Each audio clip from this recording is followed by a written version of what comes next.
samu gatana. Uwa mai tunani san ba kya so ki ci kukana.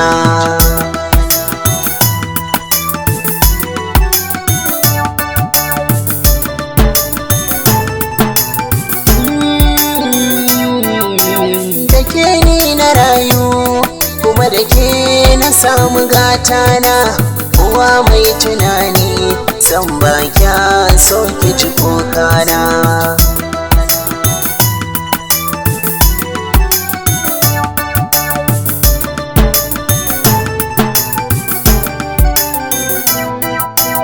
Uwa ce take jan hankali ya zuwa aiki.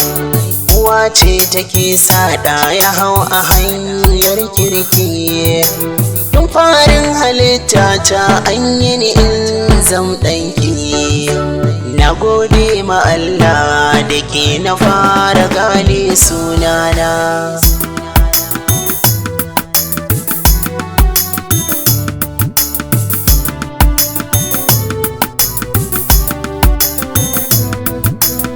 Farkon halitta a jininki nake yawo. Na dawo na zauna a cikinki gurin kiwo. Kasalar jiki na kwasarki da wani ciwo.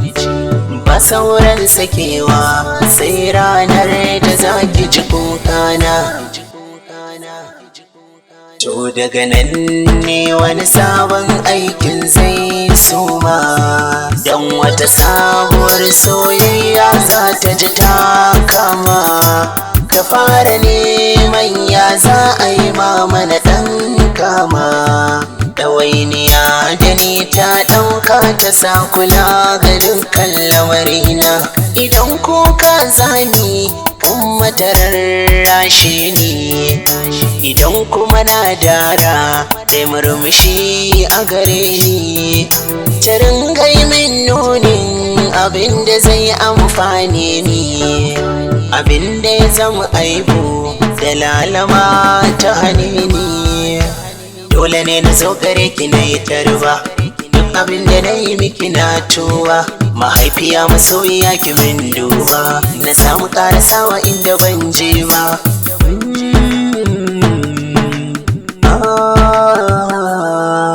Da larabci zan kira ki ummina, koko da turanci zan kira ki mamdina. Da hausa ko na ce miki innata, yaren gida na ce miki hajiyata. Musa Precious ban iya biyan kini da kalaman bakina.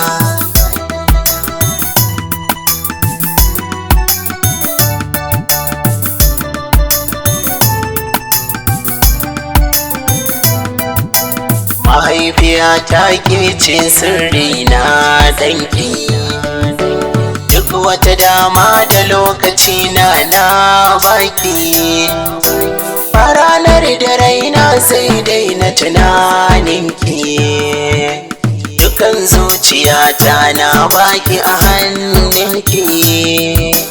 Na gode ma Allah da uwata ta so ni.